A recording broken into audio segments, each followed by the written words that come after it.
حسین Khan hotel میں بیٹھا ہوا تھا۔ بظاہر تو ہونٹوں سے قہوے کی پیالی لگائی ہوئی تھی، لیکن اس کا دھیان لوگوں کی گفتگو کی طرف تھا۔ اچانک وہ چونکا۔ ہوٹل کے دروازے سے اس کا دیرینہ رفیق قیوم اندر داخل ہو رہا تھا، جس نے CID کے لیے اچھے خاصے کارنامے انجام دیے تھے اور جو حسین خان کی اصلیت سے بھی واقف تھا۔ حسین خان جانتا تھا کہ یہاں ہوٹل میں بھی یقیناً اس کے ساتھ ہی موجود ہوں گے، کیونکہ خصوصاً سری نگر میں ایسے حالات پر کڑی نظر رکھی جاتی تھی۔ اس نے چاہا کہ قیوم سے نظریں بچا کر نکل جائے اور اس ارادے سے وہ اٹھا اور ہوٹل کے کاؤنٹر کی طرف چل دیا، لیکن ابھی وہ کاؤنٹر پر پیسے دے کر گھوما ہی تھا کہ قیوم کی نظریں اس سے ٹکرا گئیں۔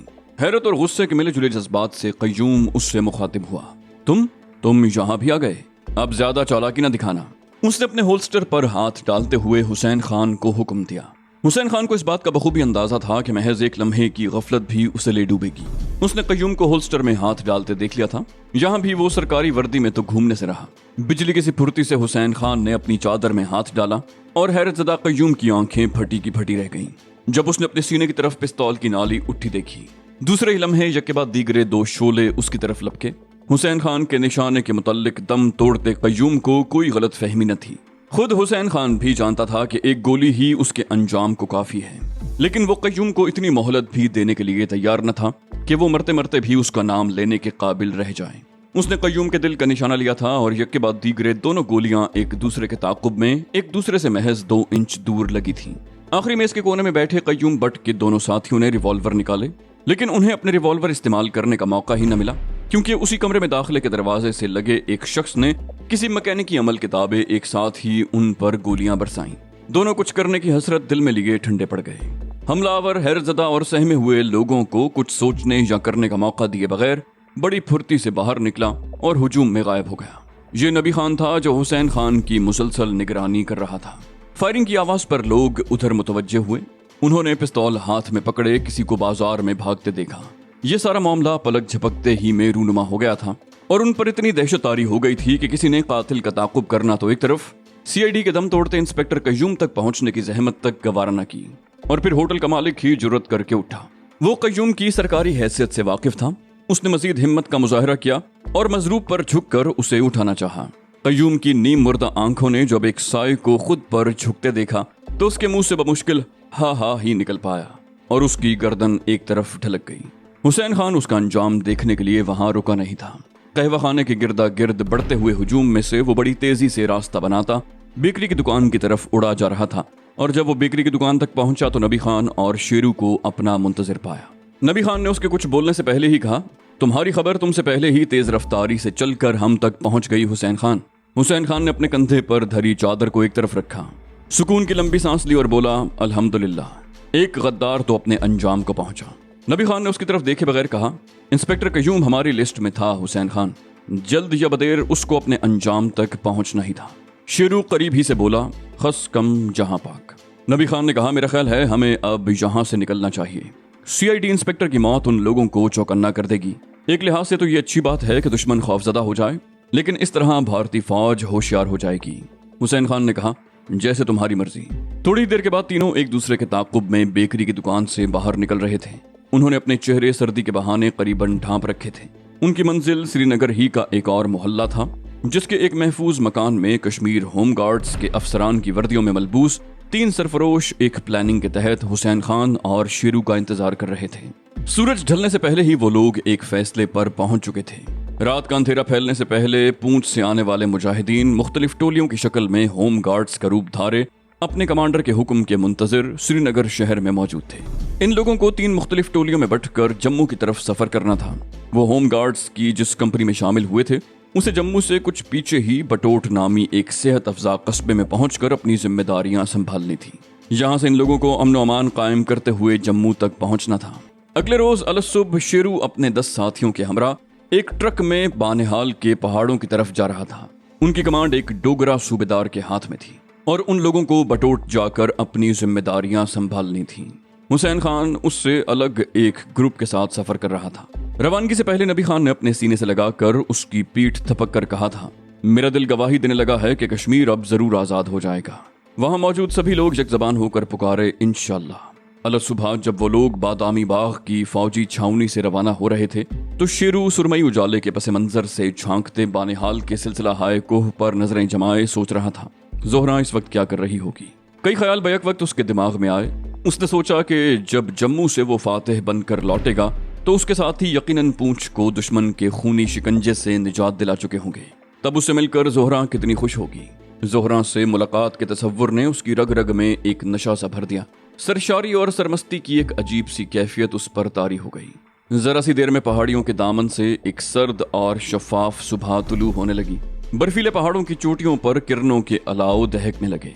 बर्फ पर पड़ने के बाद किरणों की चमक आंखें खीरा किए देती थी। सूरज की अव्वलीन किरणों के साथ ही कूंजों की एक डार उनके सरों पर से दूसरी तरफ निकल गई। शेरू ने उस वक्त तक कूंजों पर नजरें जमाई रखी जब तक कि वो सामने मीलों तक फैली धुंध में गायब न हो गई। संतरी ने राइफल आमिर खान की तरफ छतियाए हुए पूछा, कौन हो तुम? आमिर खान हाथ बांध कर घिघियाया, महाराज जी, मैं ममदू का भाई हूँ। संतरी ने आंखें निकाली, कौन ममदू? आमिर खान ने खौफजदा होने की शानदार अदाकारी करते हुए लंगर खाने की तरफ इशारा किया। वो जी, वो सामने खड़ा है। संतरी ने एक दो लम्हे कुछ सोचा, फिर उससे मुखातिब हुआ, चलो मेरे साथ। कौन है ममदू? उसने आमिर खान को आगे आगे चलने का हुक्म दिया और खुद गालियां देते हुए उसका पीछा करने लगा। राइफल पर उसकी गिरफ्त बड़ी मजबूत थी। उसने आमिर खान के नजदीक से गुजरते हुए उसे जोरदार लात रसीद करके अपने गुस्से को किसी कदर ठंडा जरूर कर लिया था। और अचानक हमले से और कुछ एक्टिंग के बलबूते पर आमिर खान ने गिरते हुए बाकायदा कलाबाजी भी लगा दी। फिर उठकर दोबारा हाथ बांध कर घिघियाते हुए उसके आगे आगे चलते हुए उसे लंगर के नजदीक ले गया, जहां ममदू खड़ा उसे खा जाने वाली नजरों से घूर रहा था। ममदू ने संतरी के कुछ कहने से पहले ही आमिर खान पर चढ़ाई कर दी। बोला, बे गधे कहीं के, तुझे किसने कहा था वहां मरने को? आमिर खान करीबन रूहान सी आवाज में बोला, मैं वहां वो पेशाब करने गया था, तुमने तो उसी तरफ। ममदू ने हाथ से दूसरी तरफ इशारा किया जहां फौजियों के टॉयलेट बने हुए थे। बोला, बे जाहिल की औलाद, मैंने उस तरफ कहा था। लंगर के बाहर मौजूद लोग और संतरी बारी बारी उन दोनों के मुंह की तरफ देख रहे थे। यूं लगता था जैसे अभी ममदू गुस्से से बेकाबू होकर उसे दो चार चांटे जड़ देगा। वो संतरी से मुखातिब हुआ, क्षमा करना महाराज जी, ये जाहिल है कमबख्त, कुछ पता नहीं से। संतरी ने दांत पीसते हुए कहा, इसकी जहालत तो सारी निकल जाती मुसले, शुक्र करो कि रात का वक्त नहीं है, वरना पहले इसे गोली मारता फिर इसकी लाश से दरियाफ्त करता। ममदू के मुंह से बेख्तियार निकला, लाशें बोला नहीं करती महाराज जी। उसकी इस बात पर सब ने बेख्तियार कहकहा लगाया और संतरी खिसियाना सा होकर वहां से वापस उसी तरफ रवाना हो गया जहां सजावल सायका की मौजूदगी का इशारा पाकर खुद को नए जन्म में सांस लेते महसूस कर रहा था। दूध के खाली बर्तन उठाए हुए दोनों जब इकट्ठे ही बाहर निकल रहे थे तो उनके सामने से एक तेज रफ्तार जीप अंदर दाखिल हुई, जिसकी ड्राइविंग सीट पर मेजर राम सिंह गर्दन ताने बैठा था। जीप बड़ी तेजी के साथ उनके करीब से गुजरी और फिर पहियों के चरचराने की आवाज से दोनों ही दहल कर रह गए। उन्होंने जीप को रुककर तेजी से रिवर्स होते हुए और अपनी तरफ आते देखा। अगर आमिर खान अपने होशो हवास कायम रखकर अचानक ही पीछे न हट जाता तो मेजर राम सिंह उसे कुचल कर रख देता। उसने दोनों के बिल्कुल आगे जीप लाकर इस तरह खड़ी की थी कि ड्राइवर की सीट पर बैठे मेजर राम सिंह से उनका फासला बमुश्किल 2-3 गज ही रह गया था। राम सिंह की शक्ल पर नजर पड़ते ही ममदू गुज्जर का हाथ पहले तो माथे तक गया, फिर उसने दोनों हाथ जोड़ दिए। सत श्री अकाल सरदार जी। वो मेजर राम सिंह को सरदार साहब ही कहा करता था। आमिर खान ने भी उसकी तकलीद में यही अमल दोहराया। मेजर राम सिंह बोला, ये कौन है? उसकी आवाज में न जाने क्या बात थी कि ममदू गुज्जर की रीढ़ की हड्डी में एक सनसनाहट तेजी से दौड़ गई। उसने अपना लहजा हद्दुल मकदूर हिम्मत करके नॉर्मल रखा। बोला, भाई है मेरा सरदार साहब। राम सिंह ने अपनी नजरें आमिर खान की तरफ गाड़ दी। बोला, पहले कभी नहीं देखा इसे। ममदू गुज्जर के हवास कायम थे। बोला, ये जम्मू में रहता था मेजर साहब जी, अब बलवे के बाद मेरे पास आ गया है, अब यही दूध लेकर आया करेगा महाराज जी। मैं तो माल डंगर की सेवा ही किया करूंगा, इसीलिए इसे लंगर खाना दिखाने लाया था। मेजर राम सिंह के मुतवक्के सवालों से बचने के लिए ममदू ने अपनी दानिस्त में पेशबंदी कर ली थी। राम सिंह ने हुनकारा भरा, बोला, इसके बीवी बच्चे कहाँ हैं? ममदू बोला, मेरी तरह छड़ा छांट है माई बाप, हम गरीब लोग शादियां कहाँ कर सकते हैं हुजूर, 2 वक्त की अपनी रोटी पूरी हो जाए तो लाख शुक्र करते हैं मौला का। मेजर राम सिंह ने टिकटिकी बांध कर उसे घूरा, फिर कुछ कहे सुने बगैर उसी आंधी और तूफान की रफ्तार से जीप आगे बढ़ा ले गया। ममदू ने नफरत भरे लहजे में कहा, यही है वो भेड़िया। आमिर खान बोला, खुदाए वहदहू ला शरीक की कसम, आज के बाद फिर कोई रात इसकी जिंदगी में नहीं आएगी। इसकी मौत इतनी अजियतनाक होगी कि बुज़दिल महाराजा के महल्लात की दीवारों पर भी लर्जा तारी हो जाएगा। ममदू ने शिद्दत जज्बात से आमिर खान का हाथ दबाते हुए कहा, ऐसा ही होगा मेरे दोस्त, ऐसा ही होगा, बखुदा हम इसे कल की मोहलत नहीं देंगे। दोनों अब छावनी के दरवाजे से बाहर निकल आए थे और उनका रुख ममदू गुज्जर के घर की तरफ ही था। दोनों एक तय खाने में एक दूसरे के सामने बैठे हुए थे। लालटेन की रोशनी ने माहौल की पुरस्रारियत को दो चंद कर दिया था। पिछले 2 रोज से जोहरा ने बमुश्किल उससे 2-3 फिक्रे ही कहे थे। उसने मुसलसल खामोशी इख्तियार कर रखी थी और शरफू समझ नहीं पा रहा था कि उसे कैसे बहलाए। उसके दोस्त ने जोहरा की जिम्मेदारी सौंप कर दरअसल शरफू को जबरदस्त इम्तिहान में डाल दिया था। पहाड़ी सिलसिले से यहाँ तक का सफर उसके लिए तिलिस्मात का सफर था। इस मुख्तसर से सफर में उसको असरार और रुमूस के कई जहानों से आगाही हो गई थी।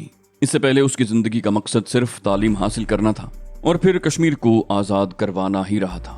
आज जब उसने जोहरा को इतने करीब से देखा तो लाख जब्त के बावजूद वो बेखुदी किसी कैफियत में मुब्तला हो गया। उसने बहुत अरसा पहले एक दफा जोहरा को देखा था, तब तो वो ऐसी नहीं थी। न उसे देखकर यूं कभी शरफू को अपने खून की गर्दिश रुकती महसूस हुई थी। उसकी समझ में नहीं आ रहा था कि अपने इस जज्बे को किन मानों से ताबीर करे। क्या वो जोहरा की मोहब्बत का असीर हो गया था? ये ख्याल ही उसके लिए इतना वहशतनाक था कि उसके लिए इस मफरूजे पर सोचना ही अजाब था। शरफू ने चाहा कि किसी तरह भी इस ख्याल को जहन से झटक कर बाहर निकाल दे, लेकिन जब कभी उसने ये इरादा किया, एक सदा उसके अंदर से उठती जो उसे मुनाफिक और झूठा होने का ताना देती। जोहरा उसके दोस्त की मंगेतर थी, वो दोस्त जिसने शरफू के लिए कभी जान से गुजर जाने में भी बुखल का मुजाहरा नहीं किया था। एक एक करके उसे तमाम गुजरे वाकयात याद आने लगे और ये कोई बहुत पुरानी बात भी नहीं थी, कल ही की तो बात थी। उसने सोचा, क्या मैं इतना कमजोर इंसान हूं कि इंसानियत की सतह से भी नीचे गिर कर रह गया हूं? उसे खुद पर रहम आने लगा। उससे खुद से एक लंबी लड़ाई लड़ना पड़ी। उसने अपने आप को कोसा, कहा, मैं मर जाऊंगा, खुद को गोली मार लूंगा, लेकिन ये जज्बा कभी मुझ पर गालिब नहीं आएगा। वो वहां से उठकर बाहर आ गया। जहां उन लोगों का कयाम था, ये जगह अभी तक इसलिए महफूज थी कि जंग का दायरा अभी महदूद था, लेकिन किसी भी लम्हे लड़ाई यहां तक फैल सकती थी। नूर वली ने हुसैन खान की खुसूसी हिदायत के पेश नजर इस बात का ख्याल रखा था कि शरफू को किसी हसास मकाम पर जाने से बचाया जाए। उसने जोहरा की हिफाजत के लिए एक बूढ़ी औरत को भी वहां रखा हुआ था, जो जोहरा का ख्याल अपनी बेटियों की तरह रख रही थी। लेकिन जोहरा वो तो जैसे इस आलम में थी ही नहीं। लाला और शेरू की माँ की मौत ने उसको अंदर से तोड़ फोड़ कर रख दिया था। अगर शेरू यहाँ होता तो कोई और बात थी, शायद वो उसके जख्मों पर अपनी मोहब्बत का फाया रख सकता था। यहाँ कौन था जो उसके दुख को जान पाता? एक बूढ़ी मुजाहिदा और दूसरा शरफू। और जिस तरह दिन रात शरफू ने उसका दिल बहलाने के लिए अपने से जतन कर डाले थे, उस पर वो दिल से शरफू की इज्जत करने लगी थी। उसे ये नौजवान गैर मामूली नजर आ रहा था, चुपचाप सा, तन्हा सा। ये जंगो जदल उसके बस का रोग कहाँ था? जोहरा सोचती, लेकिन फिर खुद ही उसे जवाब मिल जाता कि आज कश्मीर का जो सपूत हथियार नहीं उठा सकता वो बेगैरत है। उसने पिछले 2 रोज से यहाँ दर्जनों ऐसे जख्मियों को आते जाते देखा था, जिनके लिए अपने पांव पर खड़ा होना मुहाल था, लेकिन जो लड़ रहे थे। ये शायद मुजाहिदीन का कोई खुफिया मरकज था, जहां जख्मियों की मरहम पट्टी करने के बाद उन्हें दोबारा महाज पर रवाना कर दिया जाता। शरफू जब खामोशी से उठकर बाहर निकल गया तो उस गारनुमा कोठरी का सन्नाटा उसे डसने को आने लगा। वो बूढ़ी औरत जो उसकी खिदमत पर मामूर थी, थोड़ी देर पहले ही हस्बे मामूल नजदीकी गांव से दूध लेने चली गई थी। माहौल की यकसानियत से उसे अब हौल आने लगा था। वो उठकर बाहर आ गई। उस वक्त उमूमन नूर वली वहां उसकी खैरियत दरियाफ्त करने आया करता था। वो हर मुलाकात पर 2-3 बातें शेर मोहम्मद के मुतल्लिक भी उसे सुना दिया करता और इतने वसूख से जोहरा का दिल रखने के लिए झूठ बोलता कि वो उसे बिल्कुल अपना जानने लगती। जोहरा की नजरें दूर उस रास्ते पर लगी थीं जो शहर से इस तरफ आता था। फिर उसने हद नजर पर एक नुक्ते को उभरते देखा और जब आंखों पर दोनों हाथों को साया करके उस समत नजर जमाई तो नुक्ते ने मुजाहिदीन के मकामी कमांडर नूर वली की शक्ल इख्तियार कर ली। जोहरा के दिल की धड़कनों ने उसके साथ ही अपनी रफ्तार तेज कर ली। उसने जोहरा के सर पर हाथ फेरते हुए पूछा, कैसी हो बेटी? जोहरा ने आज पहली मर्तबा उसे रोए बगैर जवाब दिया, ठीक हूँ चाचा। नूर वली को एक गोना इत्मीनान सा हुआ। वो बोला, शेरू जल्द ही जम्मू से लौट आएगा। अभी अभी उसके दस्ते की तरफ से एक मुजाहिद खबर लेकर आया है। बस थोड़े ही दिनों की बात है बेटी, फिर तुम देखना हम सब आजाद होंगे। ये हमारे पहाड़, दरिया, दरख्त, वादियां, ये फजाएं, ये हमारा जन्नत नजीर कश्मीर आजाद होगा। नूर वली न जाने जोश में और क्या क्या कह जाता, लेकिन जल्द ही उसे अपनी बेवकूफ़ी का एहसास हो गया और वो खामोश होकर दूसरी तरफ देखने लगा। शरफू उसे इस तरफ आता दिखाई दिया। उसने राइफल अपने हाथ में पकड़ रखी थी और गोलियों के पट्टे एक दूसरे को क्रॉस करते हुए उसके सीने पर नुमाया थे। उसने नूर वली को एक तरफ ले जाते हुए कहा, मैं अब यहाँ नहीं रहूंगा चाचा। नूर वली ने उसकी तरफ अजीब सी नजरों से देखा। बोला, खैरियत? शरफू बोला, मुझे वहशत आने लगी है इस माहौल से। यूं बेअमलों की तरह हाथ पर हाथ धरे आखिर मैं कब तक बैठा रहूंगा? मेरा मकाम ये नहीं है चाचा। जाने उसके लहजे में क्या बात थी कि नूर वली चौंके बगैर न रह सका। उसने शरफू के कंधे पर नरमी से हाथ रख कर उसे कहा, मैं समझता हूं बेटा, तुम्हारे जज्बात मुझसे छुपे नहीं, लेकिन अभी तुम्हें इस लड़ाई में जो खत्म होते नजर नहीं आ रही, झोंकने का वक्त नहीं आया। यकीन जानना, जब कभी ऐसा मौका आएगा तुम्हारे सारे अरमान निकल जाएंगे। अभी बस इंतजार करो और देखो। शरफू ने कहा, लेकिन ये जुल्म है चाचा, मेरे साथी महाज पर मर रहे हैं और मैं यहाँ रोटियां तोड़ रहा हूँ। मेरा दोस्त शेरू सैकड़ों मील दूर जम्मू में दुश्मन से बरसरे पैकार है और मैं यहाँ। वो इससे आगे कुछ न कह सका। शिद्दत जज्बात से उसका गला रुंध गया। नूरवली ने एक लम्हे के लिए उसकी तरफ नजर भर कर देखा, फिर उसकी पीठ पर थपकीर देकर आगे बढ़ गया। शरफू ने अपनी दानिश में ये बात तखलिये में कही थी, लेकिन वो इस बात से लाइल्म था कि जिस पत्थर की ओट में वो दोनों खड़े महवे गुफ्तगू थे, उसके एक कोने से टेक लगाए जोहरा ने उनकी सारी बातें सुन ली थी। शरफू यहाँ से क्यों जाना चाहता था, उसने सोचा। शायद मेरी वजह से, मेरी मुसलसल सोगवारी से तंग आकर वो खुद को कसूरवार गर्दानने लगी। उसे क्या हक हासिल था कि दूसरों को भी अपने साथ रुलाती फिरे, लेकिन अगर शरफू भी चला गया तो कौन उसकी गम गुसारी करेगा। यहाँ इस भरे पूरे पूंछ में वही तो उसका सबसे नजदीकी अजीज था। बाकी सब तो एक एक करके खत्म हो चुके थे। एक जो था उसकी खबर भी नहीं थी। न चाहते हुए भी किसी नादीदा ताकत के इंतहाई मजबूर करने पर वो ख्वाब किसी हालत में चलती हुई शरफू के सामने आ खड़ी हुई, जो पहाड़ी के दामन में बहते चश्मे के किनारे एक दरख्त से टेक लगाए, अपनी गोद में राइफल रखे, पत्थरों से टकरा कर झाग उड़ाते पानी पर नजरें जमाए बैठा था। वो बोली, क्या मुझसे बहुत तंग आ गए हो शरफू? उसकी आमद से बेखबर शरफू अचानक उसकी आवाज पर चौंका। उसने गर्दन दूसरी तरफ मोड़ी तो जोहरा को अपने सामने पाया, जिसने अपने बिखरे बालों को सलीके से बांध कर खुद को एक बड़ी सी चादर में ढांप रखा था। वो पल दो पल से ज्यादा उसके चेहरे पर नजरें न जमा सका और बेख्तियार उसने गर्दन झुका ली। जोहरा ने खुद ही दूसरी बात भी कह दी। बोली, मैंने तुम्हें तंग तो बहुत किया है। शरफू ने जवाब में कुछ कहना चाहा, लेकिन उसका तो जैसे हलक सूख कर रह गया था। उसे यूं लगा जैसे वो अब कभी बोल ही नहीं पाएगा। जोहरा ने कहा, बताओ ना शरफू, क्या दुख दिया है मैंने तुम्हें? एक तुम ही हो और यहाँ कौन है मेरा? शरफू को जोहरा की इस बात ने लर्जा दिया। वो जोहरा को कैसे बताता कि पिछले 2-3 रोज से जो अजियतनाक जंग उसके अंदर छिड़ी हुई है, उससे कहीं बेहतर था कि वो महाज पर लड़ता हुआ शहीद हो जाए। उसने हौसला किया, बोला, नहीं जोहरा, अगर तुम ऐसी बात सोचोगी तो मुझे बहुत दुख होगा। मैं तो सिर्फ इसलिए कह रहा था कि यहाँ हाथ पर हाथ धरे बैठे रहना मेरा ज़मीर मलामत करता है। मुझे खुद से शर्माने लगी है। जोहरा ने दोबारा उसकी आंखों में झांका, जहां अब नमी तैरने लगी थी। वो इससे ज्यादा बेहतर जवाब उन आंसुओं का और क्या तलाश कर सकती थी। बोली, देखो शरफू, तुम शेरू के दोस्त हो और मुझे बेहद अजीज, लेकिन मैं तुम्हारे लिए कोई मजबूरी नहीं बनना चाहती। अगर तुम्हें मेरी हिफाजत के ख्याल से जहाँ रखा गया है तो मुतमिन रहो। तुम्हारे दोस्त की गैरत पर कोई जीते जी हाथ नहीं डाल सकेगा। जाओ और गासिबों को बता दो कि तुम्हारी रगों में भी बड़ा गैरतमंद खून दौड़ रहा है और तुम आज़ादी के लिए बहुत कुछ कुर्बान कर सकते हो, हत्ता कि अपने दोस्त का प्यार भी। उस लम्हे जोहरा ज्वालामुखी बन चुकी थी। उसकी आंखों से उठने वाले शोलों की लपटें शरफू के दामने दिल तक आ पहुंची और इससे पहले कि वो कुछ बोले, जोहरा पुरवकार चाल चलती वहां से वापस हो गई। शरफू में इतनी हिम्मत ही बाकी नहीं रह गई थी कि वो वापस जाती जोहरा को नजर भर कर देख भी सकता। वो चुपचाप उठा, अपनी राइफल संभाली और मुजाहिदीन के नजदीकी ठिकाने की तरफ रवाना हो गया।